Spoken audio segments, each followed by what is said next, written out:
이 아침 우리에게 주시는 하나님의 말씀은 신약 성경 누가복음 24장 50절에서부터 53절까지의 말씀입니다. 이 계시의 말씀을 봉독하는 중에 살아계신 하나님의 음성을 들을 수 있게 되길 바랍니다. 누가복음 24장 50절에서부터 53절까지의 말씀을 봉독하겠습니다. 예수께서 그들을 데리고 베다니 앞까지 나가사 손을 들어 그들에게 축복하시더니 축복하실 때에 그들을 떠나 하늘로 올려지시니 그들이 그에게 경배하고 큰 기쁨으로 예루살렘에 올라가 늘 성전에서 하나님을 찬송하니라. 아멘.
오늘 말씀은 베다니로 오신 예수님입니다.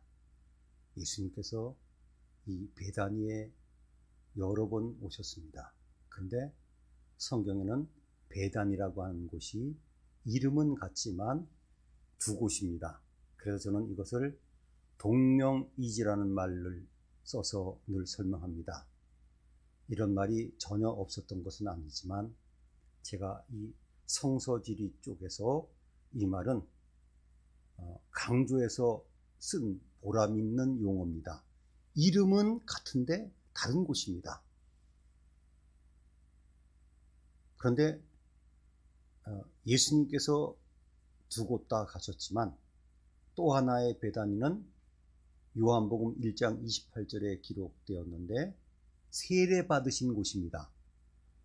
요단강 건너편 베다니에서 이루어졌다. 그 베다니는 예수님께서 세례 받으신 요단강가인데 지금 여리고 앞에 있습니다. 가보신 분들도 계시지만 요단강이 있으면 요르단은 자기네 쪽이 베단이라 그러고 이스라엘은 이쪽이 베단이라고 그렇게 주장합니다. 어쨌건 그 좁은 요단강 사이를 두고 이 지역이 예수님께서 세례 받으신 곳이라고 주장합니다. 그런데 오늘 말씀은 예수님께서 나사로를 살리신 곳,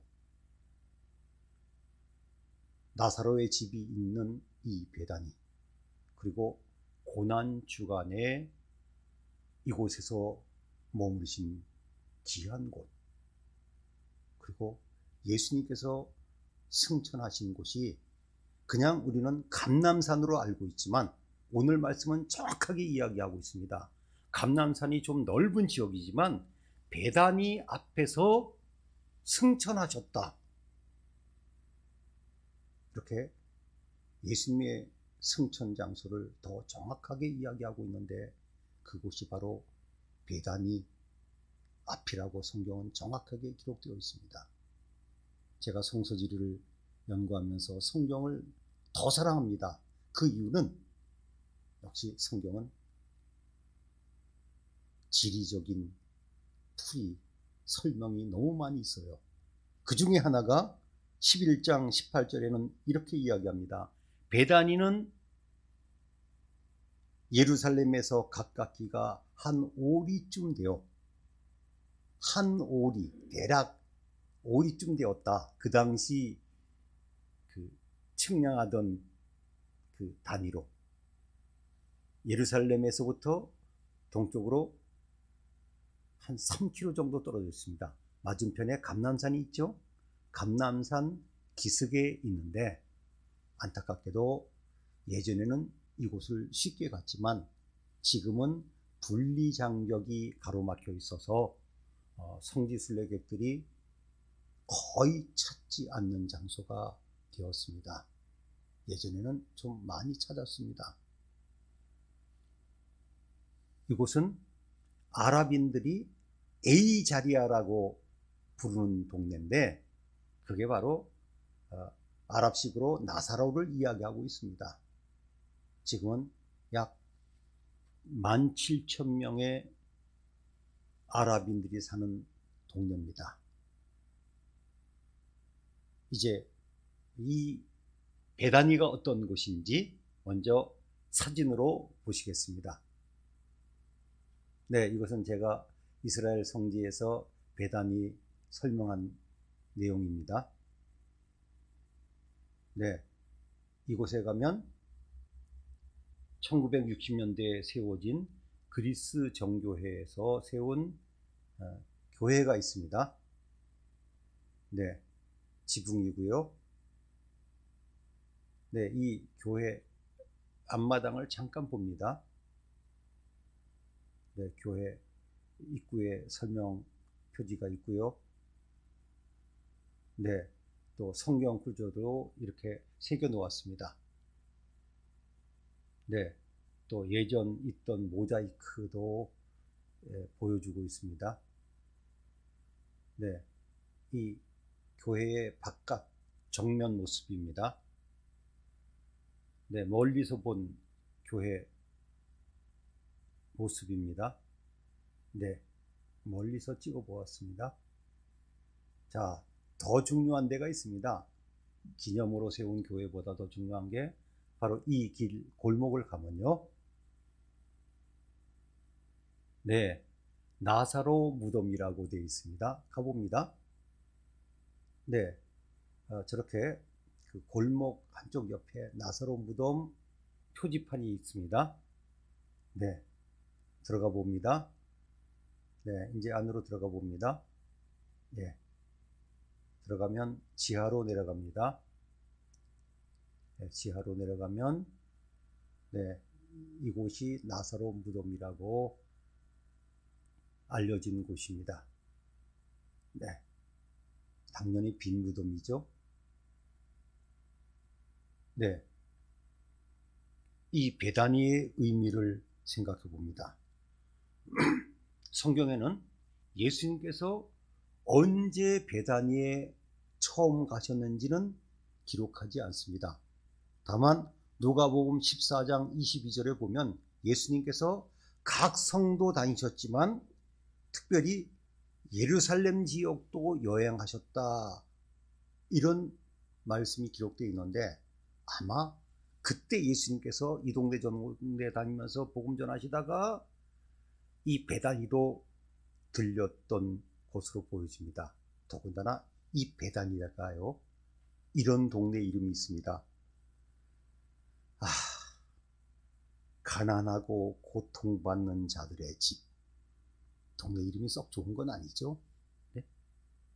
가난하고 고통받는 사람들이 사는 동네란 뜻이에요.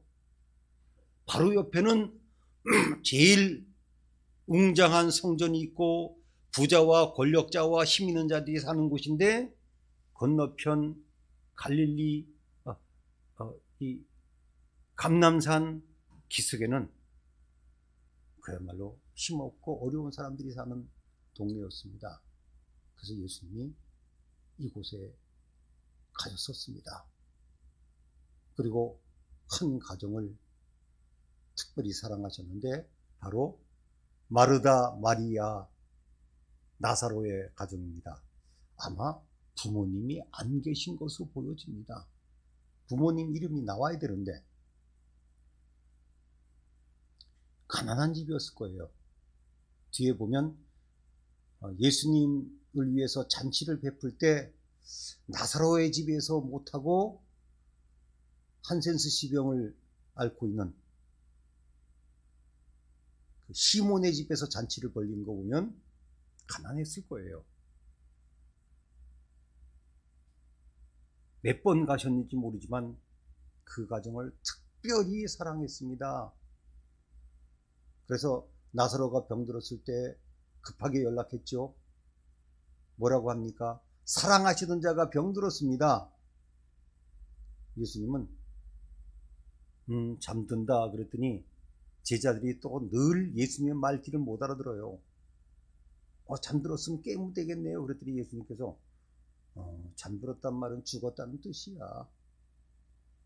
그리고 죽은 뒤 나흘 뒤에나 오셨습니다.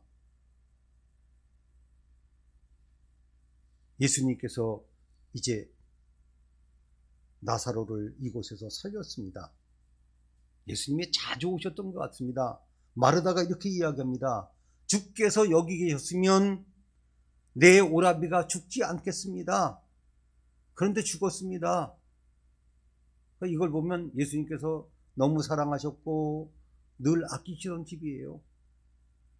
주님께서 우리 동네에 계셨을 때 우리 나사로가 살아있으면 있었으면 고쳐주셨을 텐데, 그러니까 마르다와 마리아는 예수님께서 병든 자는 많이 고치신 것을 보고 듣고 알았습니다. 그런데 죽은 사람을, 그것도 죽은 지 나흘이나 된, 이미 몸이 상한 그 나사로를 살릴 것을 확신하지는 못했던 것으로 봅니다. 이제 나사로를 예수님께서 살렸습니다. 참 재미있는 말씀이죠. 나와라. 살아나라가 아니라 나와라. 그래서 저는 그 성경의 구부로, 즉 키프로스 또는 사이프러스라고 하는 곳에 가서 나르나카라고 하는 도시에 갔다가 충격을 받았습니다. 갔더니 나사로 기념교회가 있어요. 세상에. 거기에 전승에 의하면 다시 살아난 나사로가 예수님 복음을 전하기 위해서 이곳에 선교사로 왔답니다. 그리고 그 교회 지하에는 진짜 나사로의 무덤이 있습니다. 조금 전에 보셨던 베다니의 나사로의 무덤은 나흘 동안 머물렀던 곳이고, 이곳에는 그 뒤에 선교사로 왔다가 죽은 나사로의 무덤이 있습니다. 그 현장을 가보면서 정말 처음에는 충격을 받았습니다. 그리고 제가 성지에 대해서 더 열심을 낸 계기 중에 하나가 되었습니다. 아, 그렇지. 성경의 모든 내용이 다 담기진 않고 성지에 가면 성경을 보충하고 더 믿게 하는 자료들이 이렇게 널려 있구나. 정말 충격이었습니다. 이 베다니는 나사로가 다시 살아났습니다. 이제 예수님께서는 십자가를 지시기 위해서 예루살렘에 오셨습니다. 이미 소문이 났어요. 사람들은 예수님께서 이번 6월절에 예루살렘에 오실 걸 알았습니다. 당연히 유대인이라면 와야 되죠. 그런데 수배령이 떨어졌습니다. 대제사장들과 바리새인들은 지시를 했습니다. 누구든지 예수가 있는 곳을 알거든 신고해가지고 잡아라. 이미 지명수배령이 내렸습니다. 그들은 아예 예수님을 이번에 죽이려고 작정했습니다. 그런데 예수님께서는 6월절 엿새 전에 예루살렘 지역에 오셨지만 예루살렘으로 가서 머무르시지 않았습니다.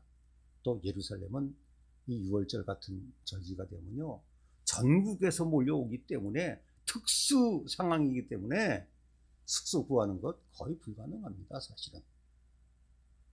근데 예수님께서는 십자가 지시기 위해서 6월절 엿새 전에 오셔서, 성경 이야기입니다. 요한복음 12장 1절. 6월절 엿새 전에 예수께서 베다니에 이르시니, 베다니의 설명이 이렇습니다. 죽은 자 가운데서 살리신 나사로가 있는 곳이라. 예수님은 마지막 휴가는 나사로 집에서, 나사로의 동네 베다니에서 사셨습니다. 그리고 예수님께서는 이제 예루살렘 쪽으로 더 가면 벳바게라고 하는 조그만 동네가 있습니다. 그 부근에서 나귀 새끼를 구해가지고 예루살렘 성을 입성하십니다. 호산나 그러고. 그리고 성경은 이야기합니다. 그날 저녁 예수님께서는 베다니에 가서 또 머무르셨다. 그 다음 기록이 있습니다. 그 다음날 아침에 베다니에서 나와가지고 예루살렘으로 가시는데 시장하신지라 누가 아침을 챙겨주지 않았겠지요. 배가 고프셨습니다. 저는 참 우리나라가 세계에서 가장 살기 좋은 나라 중에 하나인 것이, 일하는 분들은 피곤하지만요, 조금만 찾아보면 24시간 영업하는 데가 너무 많지 않습니까? 네? 심지어 식당도요, 요즘 코로나19 때문에 많이 문 닫긴 했지만 조금 살펴보면요 24시간 식당 많습니다. 그렇죠? 조금만 움직이면 아침 식사할 수 있어요. 자, 예수님께서는 그래서 지나가시다가 무화과 나무가 있는 것을 보고 무화과 열매를 찾았는데 없습니다. 저주를 퍼부으셨죠? 이제 성전 청소를 하셨습니다. 정말 위험한 일을 하셨죠. 지명수배령이 내린 분이 성전을 청소해가지고 그 당시 기득권자들의 영업 터전을 무너뜨려 보신 겁니다. 저녁으로 이제 다시 돌아옵니다. 베다니에 베드로가, 이럴 땐 역시 수제자예요. 그냥 쓱 지나가지 않고 예수님께서 저주하신 그 무화과 나무가 어떻게 되었나 쓱 봤더니 말라버렸습니다. 예수님 말라버렸습니다. 이제 고난주간 화요일날 저녁에 처음에 잠깐 말씀드린 대로 한센스 지병을 앓고 있는 시몬의 집에 예수님을 위한 잔치가 벌어졌습니다. 그때 나사로도 같이 초청받아가지고 예수님 옆자리에 앉습니다. 그때 마리아가 옥합을 깨뜨리고 나드 향유를 예수님께 드리지 않았습니까? 그것 때문에 또 시끌시끌했습니다. 그 비용이 너무 엄청났습니다. 300데나리온. 엄청난 돈이죠. 1데나리온은 그 당시 성인 한 명의 인건비를 이야기합니다. 그러니까 우리로 말하면 웬만한 근로자들 1년치 봉급과 같습니다. 제가 얼마인지는 말씀드리고 싶지 않아요. 사람마다 다르니까. 1년치 봉급에 해당되는 그 귀한 것을 예수님을 위해서 드렸는데 어떤 제자인지 비난합니다. 그걸 가난한 사람들한테 주면 될 텐데 왜 그러느냐. 전 이걸 보고 참 속이 뒤틀려요. 아니 당신 거야? 아니 마리아가 자기 걸 드렸는데 왜 뭐라 그래요? 이거 참 기본이 안 돼 있는 사람이에요. 자기 거예요? 참나 누군지 모르지만 예? 왜 남의 일에 간섭해요? 마리아의 마음인데. 그때 예수님께서 한마디 하셨습니다. 가난한 사람들은 언제나 너희들과 같이 있지만 나는 항상 있지 않다. 그냥 둬라. 왜 그러냐. 이거 보면 예수님이 참 온건하셔요. 저 같으면 더 세게 얘기했을 텐데 대신 나의 장사를 위해서 드렸기 때문에 복음이 전하는 곳마다 이 여인의 이야기를 전해라. 그래서 성경에 기록되었습니다. 이제 오늘 말씀을 택한 이유가 있습니다. 보통 베다니 그러면요, 예수님께서 나사로를 살리신 장소로 자꾸 강조합니다. 대단한 장소죠. 그 다음 옥합을 깨트린 사건이 베다니 시몬의 집에 있었습니다. 그러나 저는 성경을 보다가 베다니가 정말 중요한 이유를 찾았습니다. 고난주간에 예수님께서 여기서 머무르신 것도 대단하지만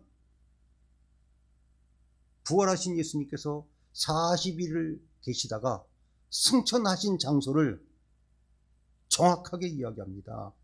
오늘 말씀 50절입니다.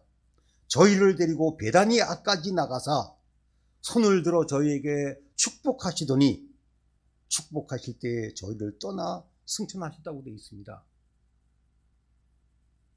제가 늘 강조하지만 감람산은요, 길쭉한 산입니다. 우리가 이야기하는 감람산은 그 중에 한 봉우리를 이야기하지만 감람산은 봉우리가 3개 정도 되는 작은 산맥 같습니다. 그래서 되게 예수님께서 감람산에서 승천하셨다고 알고 있지만 어디겠습니까? 그런데 오늘 말씀은 정확하게 기록하고 있습니다. 나사로가 다시 살아난 가난하고 고통받은 자의 집이라고 하는 그 베다니, 고난주간 마지막을 보내셨던 그 베다니 앞에서 제자들을 축복하면서 그곳에서 승천하셨습니다. 저부터도 그냥 아무 생각 없이 감람산에서 승천하셨다만 생각했지만 더 확실하게 승천하신 장소를 성경은 기록하고 있습니다.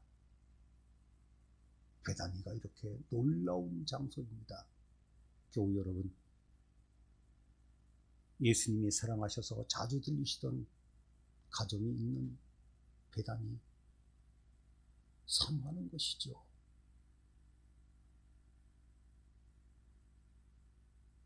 그리고 예수님이 다시 오셔서 나사로를 살리셨습니다. 마리아의 아름다운 헌신이 있었습니다. 그런 의미에서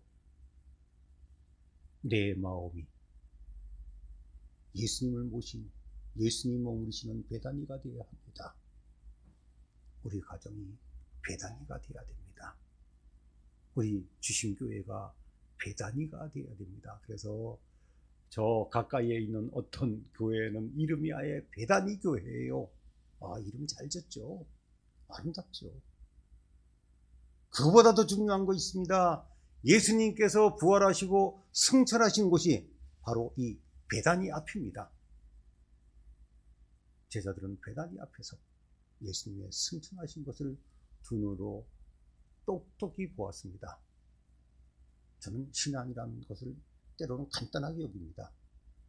하나님께서 살아계신 것을 본 사람은 믿습니다. 사실은 그것이 최고의 전도법이에요.